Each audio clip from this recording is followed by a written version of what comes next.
ideas of what health is, and what I hope to get you to do is to question where those ideas have originated from. Are they your beliefs and your ideas, or are they ideas that have come from a different source of your life through experiences? The second is, how does my body work? And although we think it's magical, our body works properly or improperly due to one master control system. And the third topic is, what is a subluxation?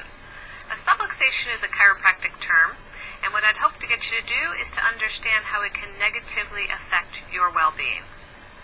So let's get started.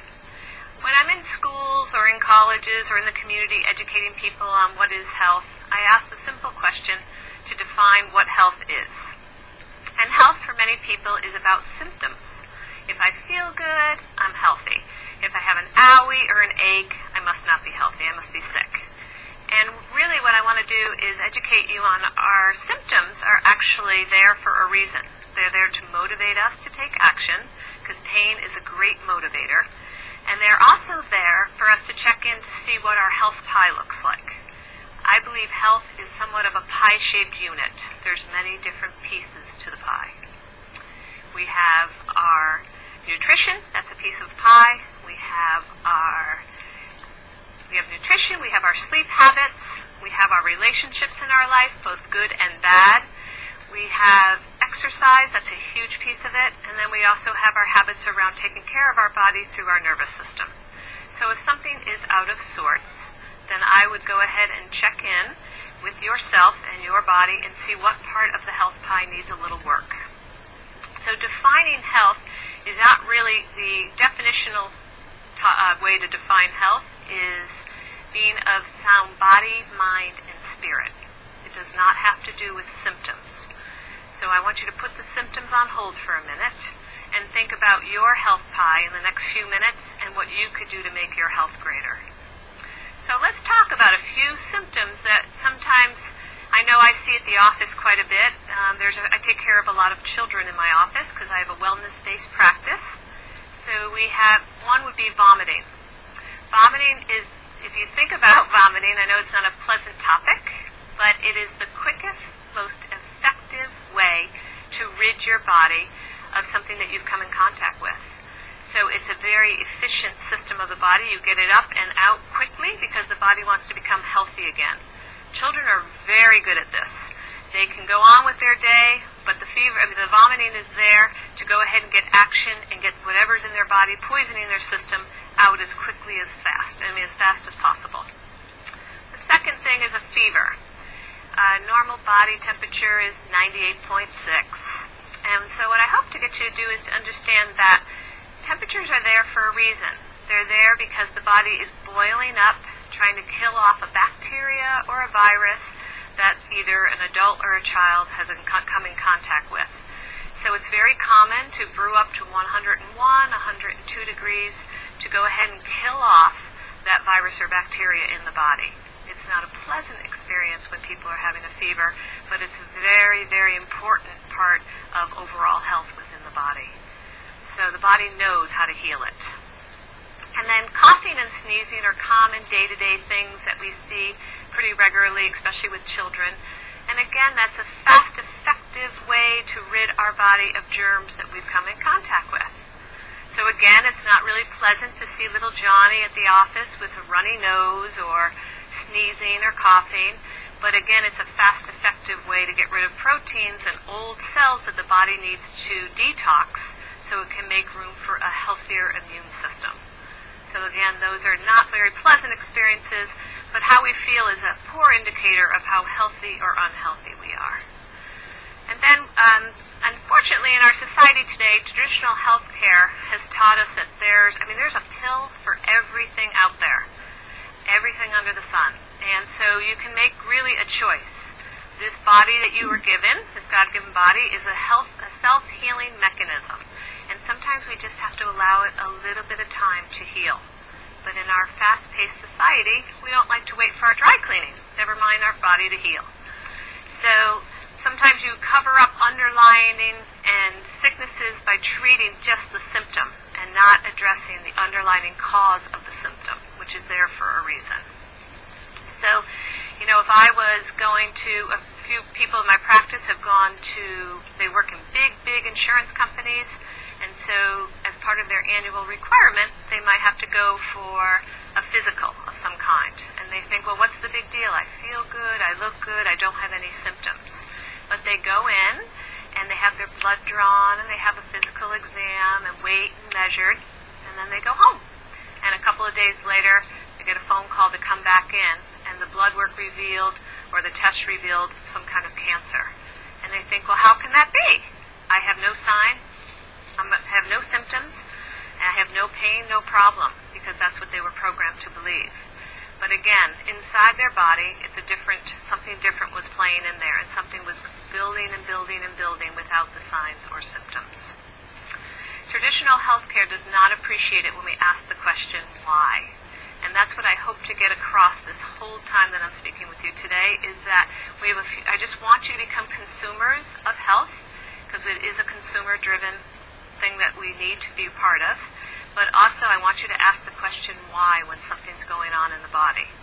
So in my office, we'll have someone come in with migraine headaches. And traditionally the mode of treating a migraine is to take a pill so that you can go about your business. And you think, well, what's the big deal? It will get rid of my headache. But again, ask the question why and look at some of your habits. Because migraines are really, really debilitating to a lot of people, and it takes a lot of work to create a migraine. Many systems in the body need to ramp up to create that kind of a physiological response. So taking a pill to just mask the migraine isn't going to get rid of the cause of the migraine. But taking some steps like maybe hydrating, pre and post activities, sports activities. Sometimes if you just get up a few minutes earlier and start your day with a plan, an action plan for your day, and get rid of some of the stress in your life, that would be good. There are some foods that are catalysts to migraines. For some people, putting a banana in on an empty stomach, for instance, is a potassium load in the body, and that can trigger a migraine. Or maybe some chocolate or alcohol. There's many things that can be catalysts for migraines. So being able to pinpoint those catalysts and eliminate them from what you consume can also be helpful ways of eliminating the migraine headaches. And then another thing that high blood pressure is another one that I'd like to talk about. And traditionally in this society today, people want their blood pressure down. That's the key. Most people run with high blood pressure. So they want to be able to go and get the blood pressure reading on the cuff and make sure it's normal. And so they think, well, what's the big deal? As long as my blood pressure is normal. Well, taking a pill to create normal blood pressure is not a great idea, in my opinion, because that pill over time can really, really be toxic to the kidneys. So ask the question why. Why is my body creating this kind of a mechanism of a high blood pressure? Again, there's some steps to take that are basic steps. Exercise is a big component of high blood pressure. And again, what we consume on a daily basis as far as nutritional components of our life and our thoughts and our stress can also play havoc on our blood pressure. So those are things that I would start with. And then a muscle spasm. Let's talk about that for a minute. Traditionally in our society, if you have, let's say a spasm here on the back, on your low back, and there's pain associated with it, and it's gripping you, and you think, well, I'll just take some muscle relaxants to get rid of the pain. What's the big deal? That muscle spasm is there for a reason. It's to catch your attention. So if you take a pill to alleviate a muscle spasm here in the back, it doesn't just go to the lower back. It goes to every muscle of the body. And your heart's a muscle. So all of a sudden, the communication between the heart and the brain is altered because you've changed your physiological response of the body. And then the last one I'd like to talk about as far as symptoms goes is malfunctioning gallbladder. Typically the mode of treating a gallbladder that's malfunctioning or short-circuiting is similar to that of a tonsils or appendix, and that's typically we take them out. We remove the organ tissue. And again, ask the question why. Why is my gallbladder short-circuiting? The gallbladder's job, part of the job is to break down fats. So if you remove the organ that breaks down fats, and then you continue to have Burger King for breakfast and some kind of processed food for lunch or Pizza Hut or something like that, and then not a whole day's dinner as well, the body is going in, it's short-circuiting, giving you a sign that something's wrong. So start with your health habits first and eliminating some of the processed fatty foods that you eat, and your gallbladder will be a lot happier. So let's talk about, because the second thing I said I was going to talk about is how does my body actually work? Now, optimal health is how well your body works physically, mentally, and spiritually, which brings me to the next topic. How does the body work? And before I talk about how the body works, I'm going to go out a little bit and talk about it on a universal level. In our universe, we have one sun, one moon, and 9 planets that I know of anyway, unless we've discovered more. And if you stop for a minute and think about the organization in the universe, Saturn's wings don't jump over on Pluto. There's an organization in that universe, and it's called Universal Intelligence. And it's there from the smallest little sea creature to the biggest redwood tree in the forest that started with a little seedling. And it's called Universal Intelligence. Things grow to their optimal strength and size. That same intelligence is inside of each and every one of us. And inside of us, it's called innate intelligence. And it's there from the very beginning, when you became you. See, what happened in the beginning is 2 eggs collided to form 1 cell. That divided to form 2 cells. And then 4 cells, 8 cells, 16 cells, 32 cells. And about the time you were 32 cells, a clump in your mom's belly, something magical happened. A line develops down the back of the cell tissue, and that's the beginning of your nervous system. It's a critical time for growth and development and communication to the baby that's being built in the body. And that right there is the beginning of your nervous system. Your nervous system is a system that chiropractors work on every day, and that's why we're here, to tell you about your nervous system. The function of the nervous system is to control order, have the order and control. It's the traffic cop of your body. The purpose of the brain and the nervous system is to provide order and control within the whole body. It innervates every cell, every muscle, and every tissue of the body. And then in the end, at full term, you have this baby that's born with 2 eyes that face forward, 2 ears on the side of their heads, 10 fingers that grow 3 to 5 inches instead of all the way to the floor. It's amazing. And I don't know about you, but at week 30, I didn't have to think I was making liver cells. The body just does it intellectually, and that's called inborn or innate intelligence.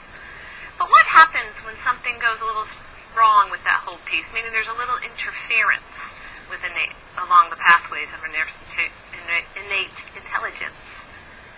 Many things can disrupt or aggravate the nerves as they flow out to the organ system below.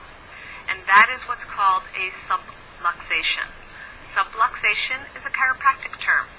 And what I hope to get you to do is to really understand here how this works. I'm going to show you a model of the spine here. You have the back of the spine, and here's the front of the spine. There's 24 movable segments along the spinal cord down here, and they're separated with discs, by discs. The back of the spine, you have the brain stem transitioning through this bony compartment down and becomes the spinal cord. And it's movable.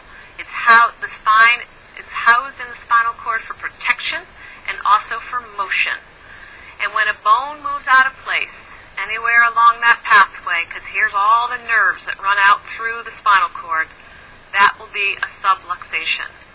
Sub means less than, and luxation means nerve impulses going out to the body below.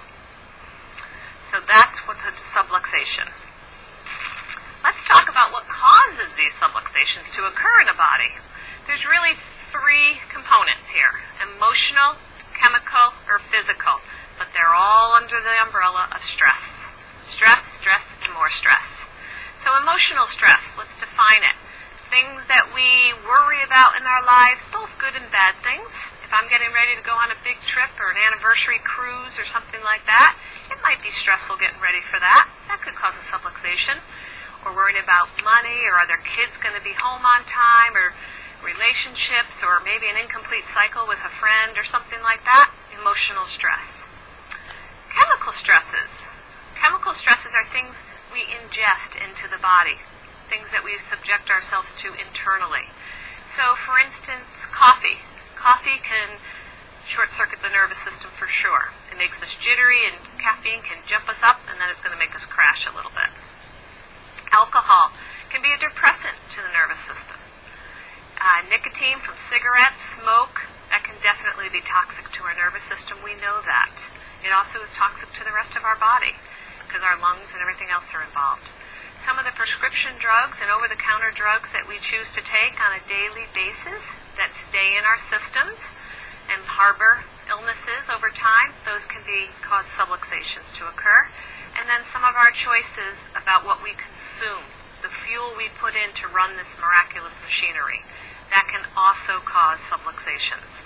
So fats, fatty foods, fried foods, stuff like that, that can cause. Moderation's key with that component, I believe. And then physical stress is that third component that causes subluxation. And those are the things that we physically do on a day-to-day basis.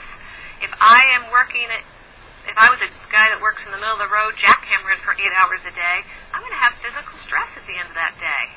But fun things too, like hobbies, gardening, that can cause physical stress, bending down and pulling. That can cause physical stress as it builds in the system day in and day out. Some of the activities we choose around sport events can definitely cause physical trauma to the body.